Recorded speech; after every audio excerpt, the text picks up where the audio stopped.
Welcome प्यारे बच्चों। तो आज हम इस वीडियो में कक्षा 12वीं की हिंदी की पाठ्य पुस्तक से पाठ काले मेघा पानी दे के महत्वपूर्ण प्रश्नों को बहुत ही आसान भाषा में समझने वाले हैं। और मैं आपको एक बात की गारंटी देता हूं कि अगर आप इस वीडियो को पूरी देख लेंगे तो आपको सारे के सारे प्रश्न उत्तर अभी के अभी याद हो चुके होंगे। तो चलिए शुरू करते हैं। सबसे पहला प्रश्न है, लोगों ने लड़कों की टोली को मेंढक मंडली नाम किस आधार पर दिया? तो सबसे पहले प्रश्न को समझना पड़ता है। कई बार एक ही प्रश्न में दो प्रश्न पूछे होते हैं। अब यहां पर देखिए दो जगह पे क्वेश्चन मार्क लगा है, इसका मतलब इस प्रश्न में दो प्रश्न पूछे गए हैं, तो आपको दोनों का जवाब देना है। तो पहले वो क्या पूछ रहे हैं, लोगों ने लड़कों की टोली को मेंढक मंडली नाम किस आधार पर दिया? और दूसरा प्रश्न इसमें ऐड है, यह टोली अपने आप को इंद्रसेना कहकर क्यों बुलाती थी? समझ गए आप कि लोगों ने लड़कों की टोली को मेंढक मंडली नाम क्यों दिया? पहला प्रश्न है, मतलब लोगों ने लड़कों की टोली को मेंढक मंडली नाम क्यों दिया? और दूसरा है, ये जो टोली है ये अपने आप को इंद्रसेना क्यों कहती है? तो पहले आप जवाब देखेंगे।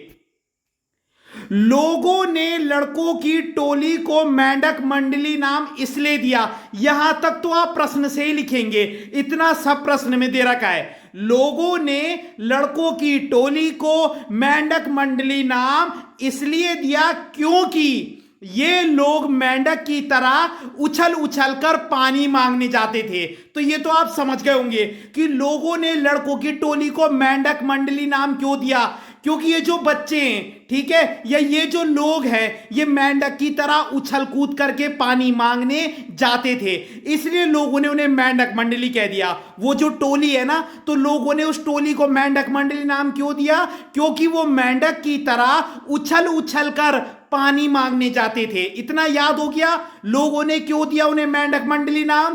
क्योंकि वे टोली वाले या वे बच्चे या वे लोग मेंढक की तरह उछल उछल कर पानी मांगने जाते थे। ठीक है, अब उन्हें यह नाम किसने दिया? जो लोग उनसे चिढ़ते थे वे इन्हें मेंढक मंडली नाम कहते हैं। उस टोली को मेंढक मंडली नाम किन लोगों ने दिया? जो लोग उनसे चिढ़ते थे। यह एमसीक्यू में आ सकता है और आप इस पॉइंट को यहां पर भी ऐड कर सकते हैं। जो लोग उनसे चिढ़ते थे उन्होंने उन्हें मेंढक मंडली नाम दिया। और क्यों दिया मेंढक मंडली नाम? क्योंकि वो मेंढक की तरह उछल उछल कर पानी मांगने जाते थे। किन लोगों ने उन्हें यह नाम दिया? जो लोग उनसे चिढ़ते थे।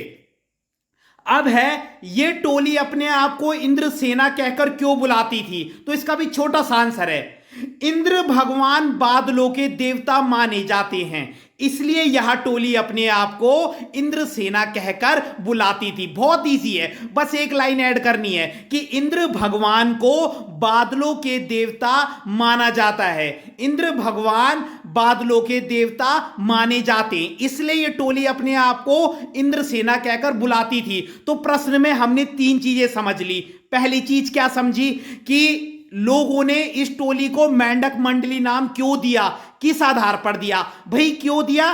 क्योंकि ये मेंढक की तरह उछल उछल कर पानी मांगने जाते थे।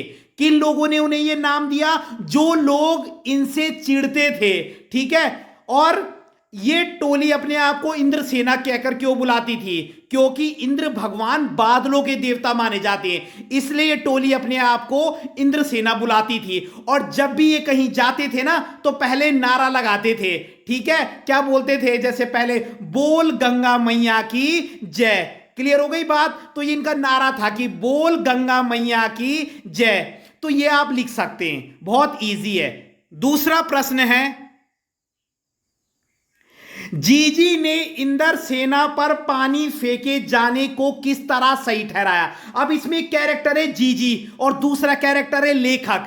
ठीक है, तो जो ये जीजी थी ना, ये उस इंद्र सेना पे पानी फेंकने को सही मानती है, जबकि लेखक उस चीज को सही नहीं मानता था। ठीक है, तो जीजी क्या तर्क देती है? जीजी के अनुसार उस इंद्र सेना पर पानी फेंकना क्यों सही है? तो इसमें आप लिखोगे, जीजी अंधविश्वासी थी और पुरानी सोच रखती थी। जीजी अंधविश्वासी थी और पुरानी सोच रखती थी। उसके बाद लिखना, जीजी का मानना था कि, और यह बहुत इंपॉर्टेंट है, जो में बीच की लाइन है, जो चीज हमारे पास कम हो उसका दान करना ही सच्चा दान होता है और उसी का हमें फल मिलता है। तो जीजी का मानना था कि अगर हमको पानी की जरूरत है तो जो हमारे घर में थोड़ा बचा हुआ पानी भी है ना, उसको भी हमको क्या कर देना चाहिए, उस इंद्र सेना पर फेंक देना चाहिए, तो इंद्र भगवान खुश हो जाएंगे।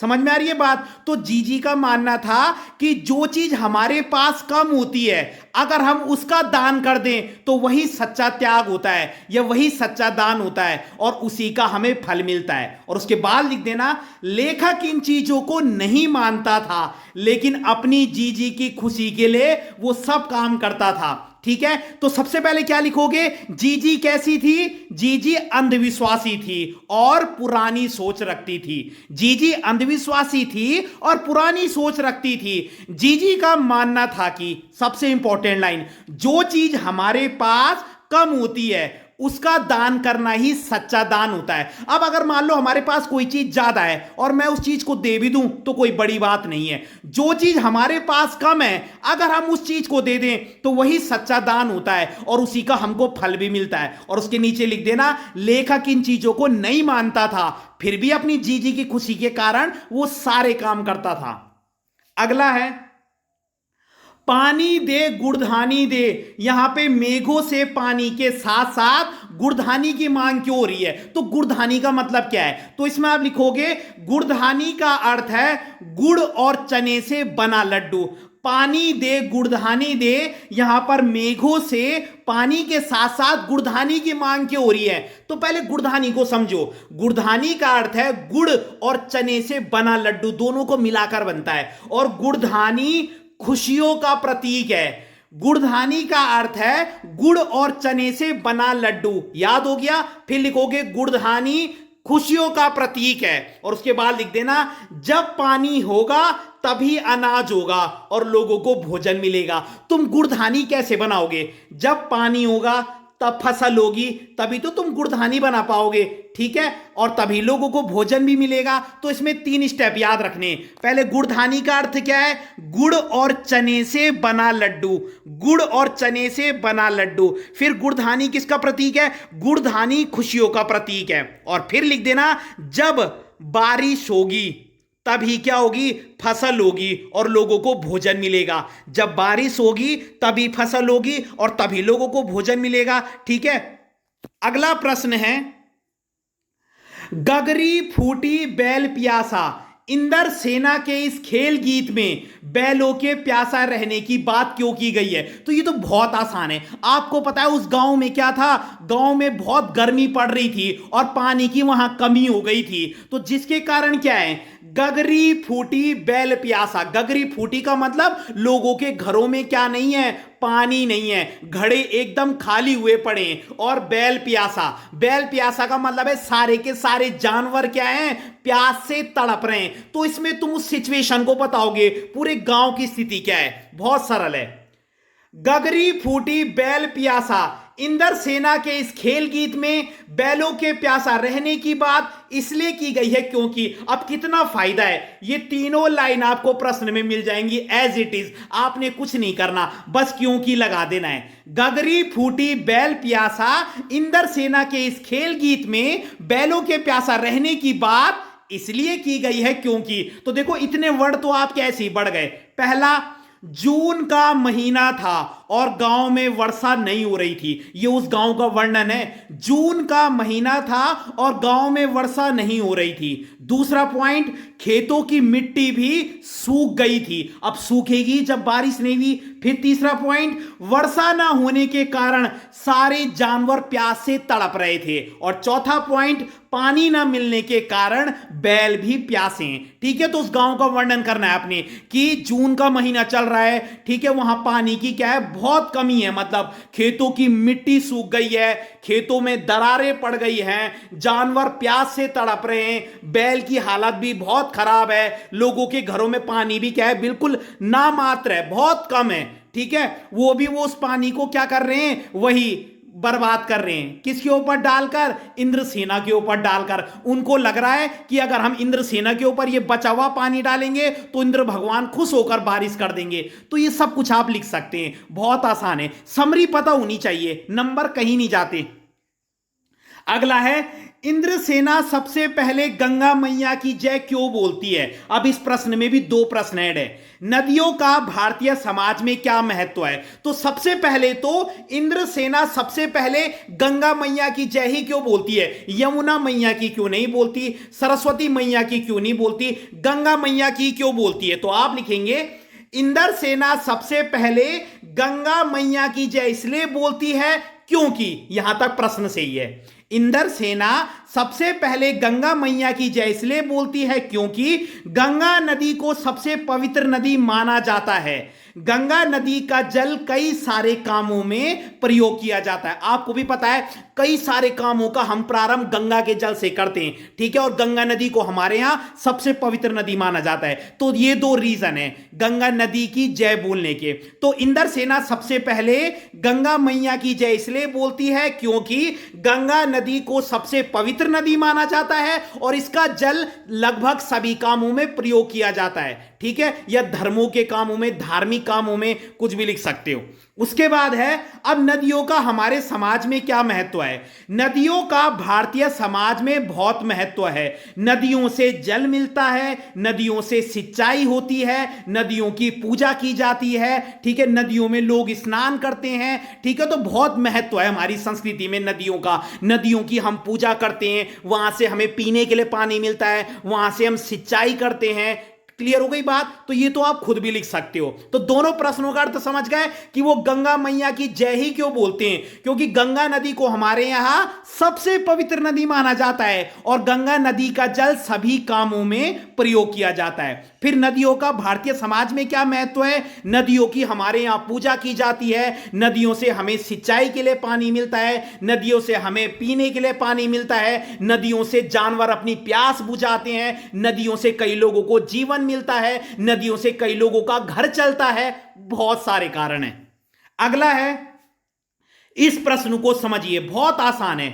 रिश्तों में हमारी भावना शक्ति का बट जाना विश्वासों के जंगल में सत्य की राह खोजती हमारी बुद्धि की शक्ति को कमजोर कर देता है। मतलब कई बार रिश्तों के कारण में क्या होता है, रिश्तों के चक्कर में हमारी बुद्धि क्या हो जाती है, भ्रष्ट हो जाती है। जैसे लेखक था, लेखक कई सारे ऐसे अंधविश्वास के काम करता था जो वो नहीं करना चाहता था। क्यों करता था वो काम? रिश्तों के कारण, अपनी जीजी को खुश करने के लिए, क्योंकि वो नहीं चाहता था कि जीजी का दिल टूट जाए या जीजी नाराज हो जाए, ठीक है, क्योंकि जीजी भी उससे बहुत प्यार करती थी। तो लेखक कई सारे काम जीजी की खुशी के लिए करता था। तो प्रश्न में यही कह रहे हैं कि रिश्तों के चक्कर में कई बार हमारी बुद्धि क्या हो जाती है, कमजोर हो जाती है। हम जो काम नहीं करना चाहते हम वो भी कर देते हैं। पाठ में तुमने बताना है ये बात जीजी और लेखक के संबंध में। तो आप क्या लिखोगे? जीजी अंधविश्वासी थी, वह सोचती थी कि जो चीज हमारे पास कम है, देखो ये पहले प्रश्न का आंसर भी था, यहां पर भी ऐड कर सकते हो, नया कुछ नहीं याद करना। जीजी अंधविश्वासी थी, वह सोचती थी कि जो चीज हमारे पास कम है अगर हम उसका दान कर दे तो वही सच्चा दान होता है और उसी का हमें फल मिलता है। ये जीजी की सोच है। इसके बाद लेखक का लिख देना, लेखक वैज्ञानिक सोच रखता था लेकिन अपनी जीजी की खुशी के लिए वह वे सारे काम भी करता था जो वो नहीं करना चाहता था। बस आंसर कंप्लीट। पहले जीजी की थिंकिंग बता देना, फिर लेखक की बता देना कि भाई जीजी अंधविश्वासी थी, वह सोचती थी कि जो चीज हमारे पास कम है अगर हम उसका दान कर दें तो वही सच्चा दान है और उसी का हमको फल मिलता है। और लेखक वैज्ञानिक सोच रखता था लेकिन अपनी जीजी की खुशी के कारण वो सारे काम कर देता था जो वो नहीं करना चाहता था। तो यहां पे रिश्तों के चक्कर में क्या हो गया, हमारी बुद्धि क्या हो गई, कमजोर पड़ गई, जैसे लेखक भी नहीं सोच पाया वहां पर। उसके बाद है, क्या इंद्रसेना आज के युवा वर्ग के लिए प्रेरणा का स्रोत हो सकती है? मतलब जो इंद्रसेना है वो क्या आज के युवाओं के लिए एक मोटिवेशन का सोर्स हो सकती है? क्या आपके स्मृति कोश में, स्मृति कोश का मतलब है आपके माइंड में, आपकी यादों में कोई ऐसा अनुभव है जब युवाओं ने संगठित होकर कोई समाज के लिए कोई रचनात्मक कार्य किया हो? तो यहां पर भी दो प्रश्न पूछ रहे हैं। पहले तो वो कह रहे हैं क्या इंदर सेना युवाओं के लिए प्रेरणा का स्रोत हो सकती है, और फिर वो कह रहे हैं अपने माइंड से कोई ऐसा एक एग्जाम्पल दीजिए जब कई सारे युवाओं ने मिलकर कुछ काम किया हो। तो दो प्रश्न है, देखिए तो आपको कई जगह पर मिलेगा हां इंदर सेना युवाओं के लिए प्रेरणा का स्रोत हो सकती है, लेकिन मेरा मानना है, मुझे ऐसा लगता है कि इंदर सेना आज के युवा वर्ग के लिए प्रेरणा स्रोत नहीं हो सकती। मैं रीजन भी बताऊंगा, क्योंकि यह अंधविश्वास को बढ़ा रही है और पानी की बर्बादी कर रही है। यह मैं चैप्टर के हिसाब से बता रहा हूं। कई लोग आपको यह भी बताएंगे कि हां इंदर सेना युवाओं के लिए प्रेरणा का स्रोत हो सकती है, वो आपकी सोच है। मैं अपनी सोच बता रहा हूं रीजन के साथ भी, कि मुझे लगता है कि इंदर सेना आज के युवाओं के लिए प्रेरणा का स्रोत नहीं हो सकती, क्योंकि वो अंधविश्वास को बढ़ावा दे रही है, वो पानी की बर्बादी कर रही है। मैं चैप्टर के हिसाब से बता रहा हूं। और फिर हम दूसरा वाला लिखेंगे कि आपके दिमाग में कोई ऐसा किस्सा है जब युवाओं ने मिलकर कुछ काम किया हो। तो हम इसमें लिखेंगे भगत सिंह, महात्मा गांधी, सुखदेव आदि अनेक ऐसे युवा हुए हैं जिन्होंने एक साथ मिलकर देश को आजाद कराया था। इसमें आप और नाम भी लिख सकते हैं। भगत सिंह, महात्मा गांधी, सुखदेव आदि अनेक ऐसे युवा हुए हैं जिन्होंने मिलकर देश को आजाद कराया। और फिर लिख देना अगर आज के युवा एक साथ मिल जाएं तो कुछ भी काम कर सकते हैं, भ्रष्टाचार के खिलाफ आवाज उठा सकते हैं, स्त्रियों को सम्मान दिला सकते हैं, कुछ भी कर सकते हैं। तो यह भी बहुत आसान है। इंदर सेना आज के युवाओं के लिए प्रेरणा का स्रोत नहीं हो सकती है, मेरा मानना है, क्योंकि वो अंधविश्वास को बढ़ा रही है, पानी की बर्बादी कर रही है। और उसके बाद लिख देना कि वो जो दूसरा है इसमें ऐड, कि आपके दिमाग में या आपके अनुभव में कोई ऐसा किस्सा है जब युवाओं ने मिलकर कोई रचनात्मक कार्य किया हो। तो इसमें लिख देना भगत सिंह, महात्मा गांधी, सुखदेव आदि अनेक ऐसे युवा हुए जिन्होंने मिलकर देश को आजाद कराया था। और अगर आज के युवा चाहें तो वो क्या कर सकते, कुछ भी कर सकते हैं, असंभव को भी संभव कर सकते हैं। और इसमें आप मिला के भी बहुत कुछ लिख सकते हो। तो इस चैप्टर में मेन यही है, एक तरफ तो विज्ञान है, जैसे लेखक है वो वैज्ञानिक सोच रखता है, लेकिन एक तरफ जीजी है जो अंधविश्वासी है। लेकिन यहां पर क्या है, जीजी अपने प्यार के कारण और लेखक क्या है, जीजी की खुशी के कारण वो सारे काम कर दे रहा है जो उसको नहीं करने। आ रही है बात समझ में? ठीक है। तो बाद में वो मना भी कर देता है एक बार कि नहीं मैं अब इंदर सेना के ऊपर पानी नहीं डालूंगा क्योंकि ये पानी की बर्बादी है। तब जीजी और उसके बीच बहस होती है। यही जब जीजी कहती है कि भाई मेरे हिसाब से सच्चा दान ये होता है वो होता है, फिर लेखक भी अपने तर्क देता है। तो इस चैप्टर में यही बता रखा है। तो समरी पता होनी चाहिए, बस हिंदी में नंबर नहीं कटते। तो अगर आपको वीडियो पसंद आई हो तो लाइक कीजिएगा, कमेंट कीजिएगा और अपने चैनल को सब्सक्राइब जरूर कीजिएगा। धन्यवाद।